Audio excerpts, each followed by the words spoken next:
السلام علیکم ورحمۃ اللہ وبرکاتہ۔ میں ہوں سید عبدالوہاب شرازی۔ ناظرین، آج کی اس ویڈیو میں ہم بات کریں گے اسم اعظم کے حوالے سے۔ اسم اعظم کا مسلمانوں میں بہت زیادہ چرچا ہے، اور یہ چرچا اس وجہ سے بھی ہے کہ اسم اعظم کا تذکرہ احادیث صحیحہ میں بھی ہمیں ملتا ہے، اور اس چرچے کی ایک اور وجہ یہ ہے کہ ہمارے معاشرے میں پائے جانے والے جیلی پیر اور عاملین کے ہاں اسم اعظم کا بہت زیادہ چرچا کیا جاتا ہے۔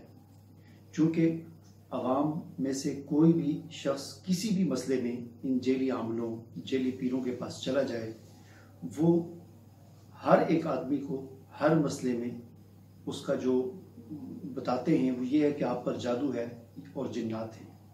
چاہے جو بھی مسئلہ ہو اور جو بھی ان کے پاس چلا جائے، اسے جادو اور جنات سے ڈرا دھمکا کر اس کے جیب سے پیسے نکالنے کی کوشش کرتے ہیں، اور پھر اسی طرح ان عاملین کے ہاں طرح طرح کے چلے، من گھڑت قسم کی باتیں ہوتی ہیں، اور طرح طرح کی چیزیں ہوتی ہیں لوگوں سے پیسے بٹورنے کے لیے۔ انہی میں سے ایک اسم اعظم کے ذریعے لوگوں سے پیسے نکلوانا ہے۔ چونکہ عوام کو دینی حوالے سے عوام میں اتنا شعور نہیں ہے، تو اس لیے لوگ مختلف قسم کے ان کے ہتھ کنڈوں کے آگے پھنس جاتے ہیں۔ آج ہم اسم اعظم کے حوالے سے بات کریں گے اور آپ کو بتائیں گے کہ اسم اعظم کیا چیز ہوتی ہے۔ سب سے پہلی بات تو یہ یاد رکھیں کہ اسم اعظم، اس کا مطلب ہے بڑا نام۔ اسم عربی زبان میں اکیلے نام کو کہا جاتا ہے۔ اسم کا مطلب ہوتا ہے ایک نام، اسماء کا مطلب ہوتا ہے بہت سارے نام۔ اسم کہتے ہیں اکیلے نام کو، اور اعظم کا مطلب ہوتا ہے بڑا۔ تو اسم اعظم کا مطلب ہوا، اسم اعظم کا معنی ہوا کہ بڑا نام یا عظیم نام، اللہ تعالیٰ کا کوئی عظیم نام۔ ٹھیک ہے، اب اسم اعظم کے حوالے سے ویسے تو بہت ساری احادیث ہیں، لیکن میں آپ کو یہاں پر صرف 2-3 احادیث کا حوالہ دوں گا کہ ان میں اسم اعظم کے حوالے سے حضور نبی کریم صلی اللہ علیہ وسلم نے کیا فرمایا۔ پہلی جو حدیث ہے وہ حضرت بریدہ اسلمی رضی اللہ تعالیٰ عنہ سے روایت ہے۔ حضور نبی کریم صلی اللہ علیہ وسلم نے ایک شخص کو ان کلمات کے ساتھ دعا کرتے ہوئے سنا: اللہم انی اسألک بأنی اشہد انک انت اللہ لا الہ الا انت الاحد الصمد الذی لم یلد ولم یولد ولم یکن لہ کفوا احد۔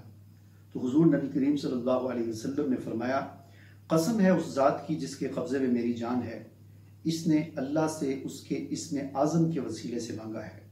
جب بھی کوئی شخص اس کے ذریعے دعا کی گئی وہ قبول ہوتی ہے، اور جب بھی اس کے ذریعے کوئی چیز مانگی گئی وہ ضرور ملتی ہے۔ اس حوالے سے یہ حدیث صحیح ترمذی میں ہے۔ اس حوالے سے جو دوسری حدیث ہے وہ حضرت انس بن مالک رضی اللہ تعالیٰ عنہ سے مروی ہے۔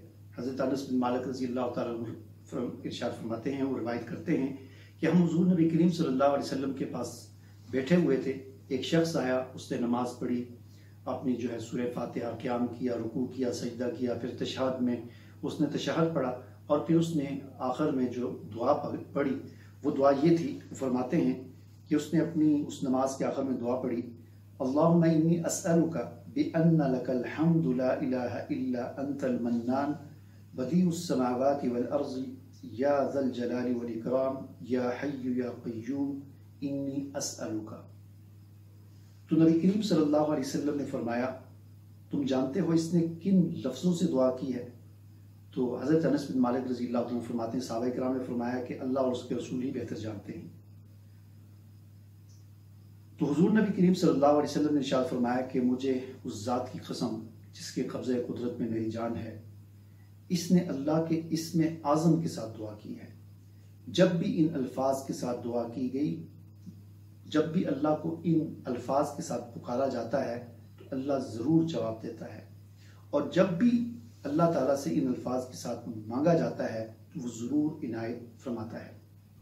اسی طرح ایک تیسری حدیث ہے جس سے ہمیں یہ پتہ چلتا ہے، جس میں ارشاد فرمایا گیا ہے کہ اللہ تعالیٰ کا جو اسم اعظم ہے وہ قرآن پاک کی 3 صورتوں میں ہے، سورہ بقرہ میں، سورہ آل عمران میں اور سورہ طٰہٰ میں۔ ان 3 صورتوں کا خاص طور پر ذکر فرمایا گیا۔ اب یہ جو 2 احادیث میں نے پہلے آپ کو بیان کی، جن میں کچھ دعائیہ کلمات تھے، ان کے بارے میں حضور نے فرمایا کہ ان میں اسم اعظم ہے، اور پھر تیسری بات حدیث میں 3 صورتوں کے بارے میں فرمایا کہ ان میں اسم اعظم ہے۔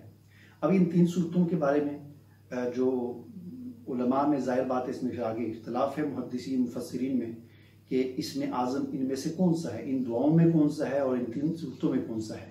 ٹھیک ہے نا. تو صورتوں میں سے جو ہے وہ سورہ بقرہ کے بارے میں تو سب کا اتفاق ہے کہ وہ اسم اعظم آیت الکرسی کے اندر ہے. ٹھیک ہے نا. اللہ لا الہ الا هو الحی القیوم اس کے اندر اسم اعظم ہے. ٹھیک ہے. اسی طرح سورہ آل عمران میں اور اسی طرح سورہ طٰہٰ میں. بہرحال اتنی بات طے ہو گئی کہ حضور نبی کریم صلی اللہ علیہ وسلم کی احادیث میں اور آپ کے ارشادات میں بھی اسم اعظم کا ذکر ہے. اور آپ نے اسم اعظم پہلی 2 حدیثوں میں ان دعاؤں کے اندر بتایا، اور پھر کچھ احادیث میں آپ نے اسم اعظم کا ذکر فرمایا کہ 3 صورتوں کے اندر ہے، جن میں سے سورہ بقرہ کی آیت الکرسی ہے اور اسی طرح سورہ آل عمران کی آیات ہیں. ان میں بھی سورہ آل عمران اور سورہ طٰہٰ کی جو آیات ہیں جن کے بارے میں ذکر، ان میں بھی اللہ کا لفظ بھی آتا ہے اور الحی القیوم کا تذکرہ بھی آتا ہے. اسی وجہ سے علماء میں اختلاف بعض نے کہا کہ بلکہ راجح قول یہ ہے کہ اللہ، لفظ اللہ جو ہے یہ اسم اعظم ہے. بعض علماء نے کہا کہ الحی القیوم یہ اسم اعظم ہے. اسی طرح بعض نے کچھ اور کا بھی تذکرہ کیا. لیکن خلاصے کے طور پر جو راجح قول ہے، جو زیادہ جس پر علماء کا اتفاق ہے، وہ یہی ہے کہ اسم اعظم جو ہے وہ اسم اللہ ہے. اس کی بہت ساری وجوہات ہیں. اس کی ایک وجہ یہ ہے کہ اللہ کا یہی نام اللہ یہ قرآن مجید میں تقریباً 2500 مرتبہ آیا ہے. اسی طرح کوئی صورت ایسی نہیں ہے جس میں یہ نام نہ ہو. اسی طرح اکثر جتنی بھی دعائیں ہیں وہ اسی سے اللہ سے شروع ہوتی ہیں، اللہ کے لفظ اللہ سے، اللہم سے شروع ہوتی ہیں اکثر دعائیں جو حضور نبی کریم صلی اللہ علیہ وسلم نے مانگی. اگر اسم اعظم کوئی اور ہوتا تو لازم حضور نبی کریم صلی اللہ علیہ وسلم اس دوسرے نام کے ساتھ اپنی دعاؤں کا آغاز فرماتے. ٹھیک ہے. ہماری جتنی بھی دعائیں ہیں، نماز ہے، چیزیں ہیں، مقدس اذان ہے، اقامت ہے، ہر چیز کا آغاز جو ہے وہ اللہ سے ہوتا ہے، لفظ اللہ سے ہوتا ہے. اللہ کے ناموں میں سے اسی نام سے آغاز ہوتا ہے. بعض دوسری جگہ پر بھی ہوتا ہے لیکن زیادہ اسی نام سے آغاز ہوتا ہے. اسی طرح ایک دوسری خصوصیت اس نام کی یہ ہے کہ اس نام کا کوئی نعم البدل نہیں ہے، اس نام کا کوئی متبادل نہیں ہے.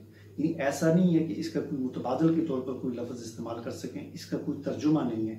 باقی اسماء کے ترجمے ہیں، مثلا الحی کا معنی ہے زندہ، القیوم کا معنی ہے قائم. ٹھیک ہے نا. اور اسی طرح باقی اسماء کے بھی معنی ہیں. لیکن اس میں اللہ، اس کا کوئی معنی نہیں ہے، کوئی ترجمہ نہیں ہے، اس کا کوئی متبادل نہیں ہے. چاہے آپ کسی بھی زبان کے بولنے والے ہیں، آپ کو اللہ ہی بولنا ہوگا. آپ اس کے متبادل کے طور پر، ٹھیک ہے لوگوں نے بنائے ہوئے ہیں مختلف زبانوں میں، لیکن وہ اس کا حق ادا نہیں کر سکتے آپ. ٹھیک ہے. اسی طرح اس نام کی ایک خصوصیت یہ ہے کہ جب بھی یا لگا کر پکارا جاتا ہے، مثلا یا اللہ، تو اس کا الف نہیں گرتا. یہ اللہ، اسم اللہ جو اس میں جو ہے اللہ کا جو نام ہے اسم اعظم، یہ ہمیشہ الف اس کا کبھی نہیں گرتا. آپ یا لگائیں تو پھر بھی یا اللہ ہوگا، یا اللہ نہیں ہوگا. لیکن اللہ کے جتنے بھی باقی اسماء ہیں ان میں ویسے تو وہ الرحمن ہے، الرحیم ہے، الحی ہے، القیوم ہے، لیکن جب شروع میں یا لگاتے ہیں تو وہ الف لام گر جاتے ہیں اور یا حی ہو جاتا ہے، یا قیوم ہو جاتا ہے، یا رحمان ہو جاتا ہے، یا رحیم ہو جاتا ہے. لیکن اللہ کا الف جو ہے یہ نہیں گرتا. یہ اس کی خصوصیات ہیں. ان سے ہمیں یہ پتہ چلتا ہے کہ اسم اعظم لفظ اللہ ہے. لیکن بہرحال اس میں ظاہر ہے، جیسے میں نے عرض کیا کہ دوسری بھی اقوال ہیں. الحی القیوم کے بارے میں بہت سارے علماء کے اقوال ہیں. لیکن دیکھا جائے تو ان دعاؤں کا بھی آغاز اللہ سے ہوتا ہے، بیچ میں بھی اللہ آتا ہے، اور اسی طرح باقی جو احادیث سے پتہ چلتا ہے سب میں اللہ لازمی آتا ہے. ٹھیک ہے.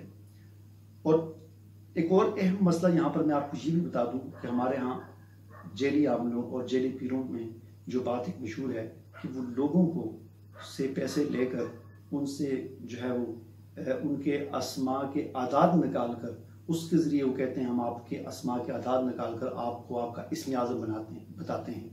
یہ بالکل من گڑت بات ہے. اس کی شریعت میں کوئی حیثیت نہیں ہے، کوئی گنجائش نہیں ہے. اس طرح کی کوئی بات نہیں ہے کہ ہر آدمی کا اسم اعظم کوئی الگ ہو، یا ہر آدمی کا جو ہے وہ اسم اعظم اس کے نام کے اعداد سے نکال. یہ سب پیسے بٹورنے کے ڈھنگ بنائے ہوئے ہیں جیلی عاملوں، جیلی پیروں نے. ایسی کوئی بات نہیں. میں نے آپ کے سامنے حدیث پیش کر دی. ان حدیث میں اس طرح کی کوئی بات نہیں ہے. ان حدیث میں کچھ کلمات ہیں، ان کے بارے، ان دعائیں ہیں، کلمات ہیں، ان کے بارے میں آپ اسلام نے فرمایا کہ اس میں اسم اعظم ہے. اور ہم جب غور کرتے ہیں تو ہمیں پتہ چلتا ہے کہ وہ لفظ اللہ ہی ہے. کیونکہ الحی القیوم کا وہ پہلی جو 2 حدیثیں بیان کی ان میں الحی القیوم تو نہیں ہے، لیکن آپ علیہ السلام نے فرمایا کہ اسم اعظم ہے تو اس میں اللہ ہی ہے. ٹھیک ہے. تو امید ہے کہ اسم اعظم کے حوالے سے آپ کا کنسیپٹ کلیئر ہو گیا ہوگا اور آپ کو اس بات کا اچھی طرح پتہ چل گیا ہوگا کہ اسم اعظم کیا چیز ہے. تو اس اسم اعظم کے ساتھ آپ جب دعا مانگیں تو مجھے بھی اپنے دعاؤں میں یاد رکھنا ہے۔ اجازت دیجیے، اللہ حافظ۔